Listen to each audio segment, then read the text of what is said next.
नमस्कार, मैं ताबिश हुसैन। कोरोना से जुड़े इस खास शो अफवाह बनाम हकीकत में आपका स्वागत है। इस शो के जरिए हम आप तक लेकर आते हैं कोरोना से जुड़ी हुई हर जानकारी। कोरोना को लेकर आपकी तमाम आशंकाएं दूर हों, इसके लिए हमारे साथ होते हैं जाने माने विशेषज्ञ और आपको हम बताते हैं कि क्या है अफवाह और क्या है हकीकत। कोरोना के बारे में अब तक आप काफी कुछ जानते हैं, इससे बचाव के लिए क्या जरूरी है, कैसे एहतियात बरतनी है, लेकिन इसके बावजूद देश में कोरोना की रफ्तार एक बार फिर से तेज होती जा रही है। पिछले 24 घंटे में 59,118 नए मामले सामने आए हैं। इस दौरान 257 लोगों की मौत भी हुई है और पिछले कुछ दिनों से कोरोना के मामले लगातार बढ़ भी रहे हैं। सबसे बुरा हाल महाराष्ट्र का इस वक्त नजर आ रहा है। देश के 60% मामले अकेले महाराष्ट्र से हैं। पिछले 24 घंटे में महाराष्ट्र में कोरोना के 35,952 नए मामले सामने आए, जबकि 111 लोगों की कोरोना की वजह से मौत हुई। कोरोना के नए मामलों में दूसरे नंबर पर पंजाब है और तीसरे नंबर पर कर्नाटक है। हालांकि इनका फर्क अगर आप देखें तो वो काफी ज्यादा है। महाराष्ट्र में कोरोना के नए मामलों की तादाद बहुत ज्यादा है।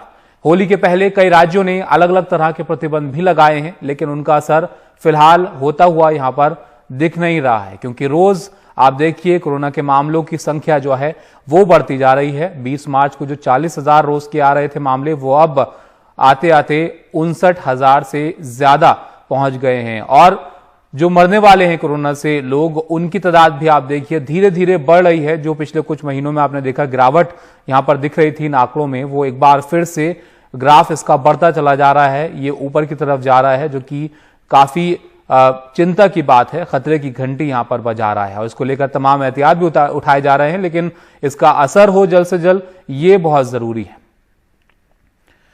जीनोम सीक्वेंसिंग की बात करते हैं। जीनोम सीक्वेंसिंग से पता चला है कि भारत में कोरोना वायरस के कई वेरिएंट मिले हैं। देश में कोरोना वायरस का एक डबल म्यूटेंट भी मिला है। इस पर 2 दिन पहले सरकार ने एक बार चिंता भी जताई, लेकिन सरकार का साथ ही यह भी कहना था कि इसका नए मामलों के बढ़ने से सीधा कोई संबंध नहीं है। लेकिन सवाल है कि क्या हमारे पास वायरस की पर्याप्त जानकारी है? देश में जीनोम सीक्वेंसिंग की हालत अच्छी नहीं है। डाउन टू अर्थ मैगजीन की एक रिपोर्ट की माने तो देश में जनवरी से 18 मार्च तक आए कुल पॉजिटिव मामलों के 1% से कम यानी 7,664 सैंपल की ही जीनोम सीक्वेंसिंग की गई। पहले की रिपोर्ट के मुताबिक यह संख्या 1% थी। अगर यूके की बात करें तो वहां पर 5% पॉजिटिव मामलों की जीनोम सीक्वेंसिंग की गई थी।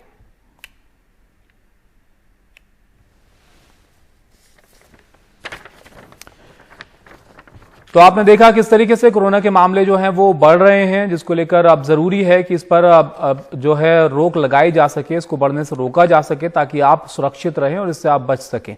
हमारे साथ खास मेहमान आज जुड़े हैं, उनसे आपका तारुफ कराते हैं। हसमुख रावल जी हैं हमारे साथ, MD माईलैब से। आपका स्वागत है सर। और डॉक्टर सुनीला गर्ग हैं, member lens and commission Covid India task force से। आपका भी स्वागत है सुनीला जी। सुनीला जी, सबसे पहले आपसे मेरा सवाल है, जीनोम सीक्वेंसिंग से पता चला कि भारत में जो कोरोना वायरस के कई सारे वेरिएंट जो हैं वो अब मौजूद हैं।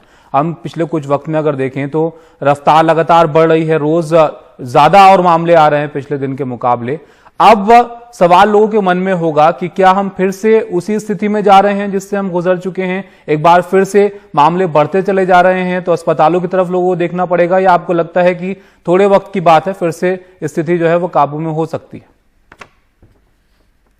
बहुत अच्छा सवाल आपने पूछा कि एक तो हमारे जो आपने पहला सवाल पूछा वो म्यूटेशंस के विषय में था, जिसमें कि हम पहले ही देख चुके हैं कि हमारे लगभग 700 के करीब जो थे हमारे म्यूटेंट स्ट्रेन से वो यूके के थे, और बाकी 36 के करीब हमारे ब्राजील के स्ट्रेन थे, और एक जो सैंपल हमारा था वो साउथ अफ्रीकन स्ट्रेन का था। बट जो पिछले 2 दिनों में देखने में आया है कि हमें डबल म्यूटेंट स्ट्रेन भी मिला है करके, जो कि E484Q या L452R है। तो ये डबल म्यूटेंट स्ट्रेन जो है ये ज्यादा इन्फेक्टिव है, परंतु अगर over a period of time हम इसको देखेंगे तो ये एंटीबॉडीज भी इसके प्रति जो है एक्ट नहीं कर पाएंगी। तो इसलिए ये चिंता का विषय, तो मैं कहूंगी सतर्कता का विषय ज्यादा है, जिसमें हमें ज्यादा सतर्क रहना पड़ेगा इसके प्रति।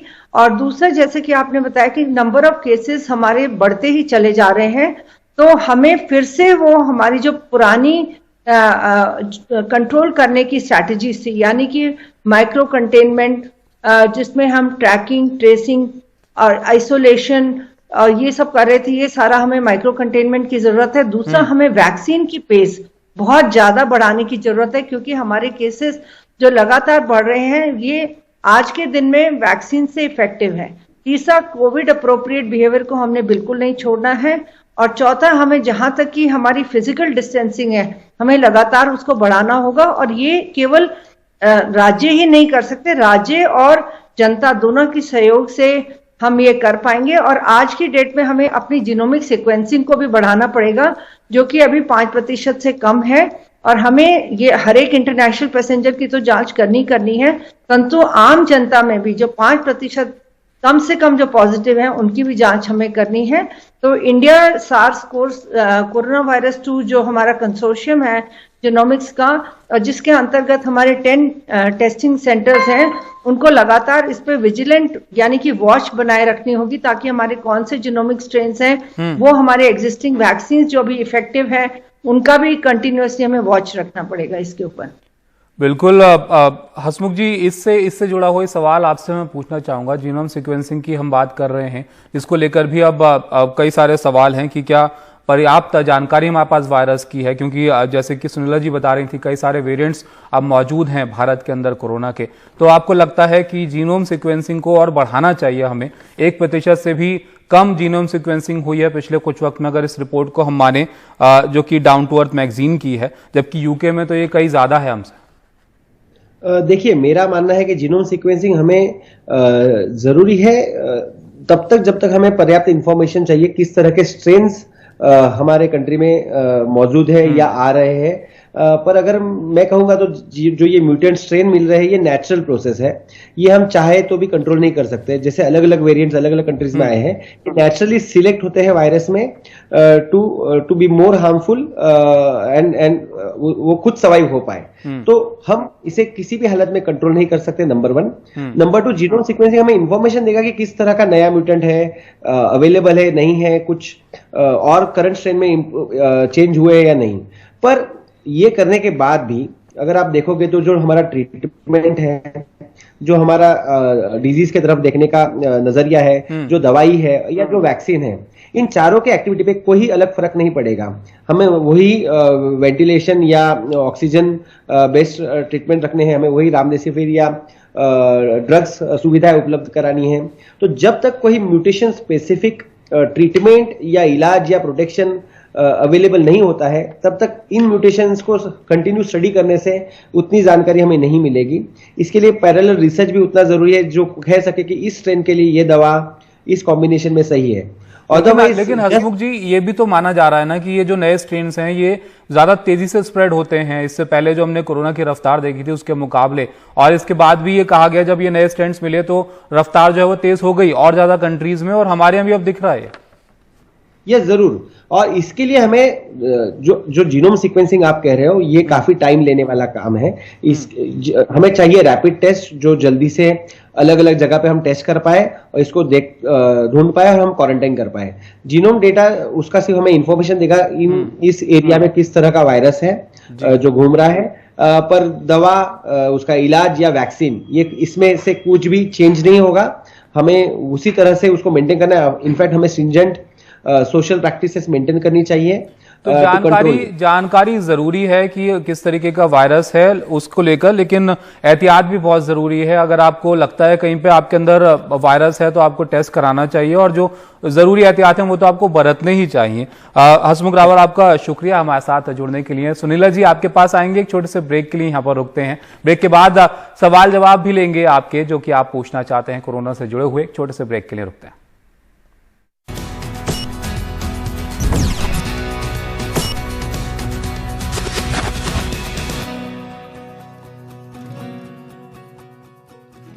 ब्रेक के बाद आपका स्वागत है हमारी इस खास पेशकश में। डॉक्टर सुनीला गर्ग हमारे साथ बनी हुई हैं। इससे पहले सवाल जवाब का सिलसिला शुरू करें, डॉक्टर सुनीला, आप कुछ ऐड करना चाह रहे थे ब्रेक से पहले, अपनी बात रखिए।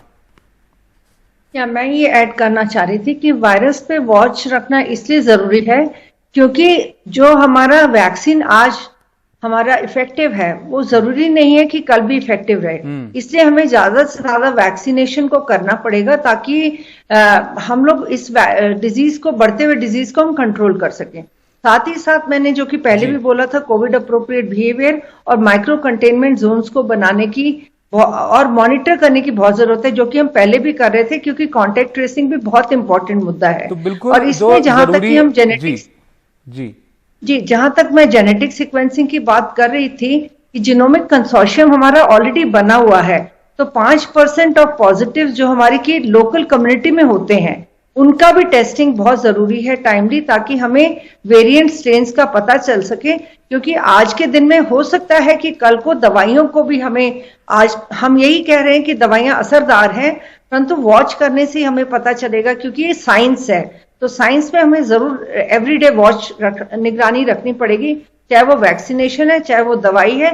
सीरियस मरीजों के लिए वेंटिलेशन जरूर एक आंसर हो सकता है, परंतु हम सीरियस से पहले ही सतर्क हो जाएं तो बहुत अच्छा है। बिल्कुल सतर्क आप रहे हैं, इसके लिए जरूरी है कि कोरोना के इस वायरस को हम बहुत अच्छे से जानें, इसके जितने भी स्ट्रेन्स हैं उसके बारे में पूरी जानकारी हो, तभी उसको लेकर आपको कैसे आगे बढ़ना है इस पर हम बेहतर तरीके से बढ़ पाएंगे। डॉक्टर गर्ग, एक सवाल भी ले लेते हैं, हमारे साथ रोहित हैं, दिल्ली से सवाल पूछना चाहते हैं। इनका मेरा नाम रोहित राठौर है और मैं दिल्ली से हूँ। मेरा सवाल ये है कि अगर मुझे वैक्सीन की 2 डोसेज लग चुकी हैं तो भी क्या मुझे मास्क पहनना और लोगों से उचित दूरी बनाए रखना जरूरी है? रोहित जी, ये बहुत जरूरी है। अभी आपको वैक्सीन लगा है और कोविड अप्रोप्रिएट बिहेवियर आप जब तक फॉलो करें, जब तक बेसिकली अभी भी हम कोरोना की उससे जूझ रहे हैं, परंतु आप इस चीज में अपना विश्वास बनाए रखें कि आपके अंदर 2 डोजेस लेने के बाद में करीबन 15 दिन से ज्यादा हो जाते हैं, तो आपके अंदर में एंटीबॉडीज बन जाते हैं। तो बेसिकली आपको पर से कोई खतरा नहीं है, परंतु जैसे कि अब हम म्यूटेंट स्ट्रेन से भी जूझ रहे हैं, जो कि आज की डेट में हमारे इफेक्टिव है, परंतु बेटर यही रहेगा कि आप कोविड अप्रोप्रिएट बिहेवियर को फॉलो करें और मास्क को अपनी जिंदगी का अगर हम हिस्सा बनाए तो हम पॉल्यूशन वगैरह से भी बच सकते हैं। और बहुत सारी अन्य बीमारियां हैं, जैसे जापान वगैरह हम देखते हैं कि आज हम कोविड की बात करें, वो तो पहले से ही पहन रहे हैं करके। तो ये इसको एक पनिशमेंट ना समझें, इसको एक जीवन का हमें अंग बनाना चाहिए, अपने आप को प्रोटेक्ट करना। डॉक्टर सुनीला गर्ग, बहुत शुक्रिया आपका हमारे साथ जुड़ने के लिए, ये जानकारी हमारे साथ साझा करने के लिए। तो इसी के साथ इस खास पेशकश में फिलहाल इतना ही, लेकिन एहतियात बहुत जरूरी है। इतने वक्त तक आपने इतना ख्याल रखा है, थोड़े वक्त और आप रखिए ताकि ये जो मामले अब बढ़ रहे हैं इस पर रोक लगाई जा सके और कोरोना पर काबू जल्दी पाया जा सके। नमस्कार।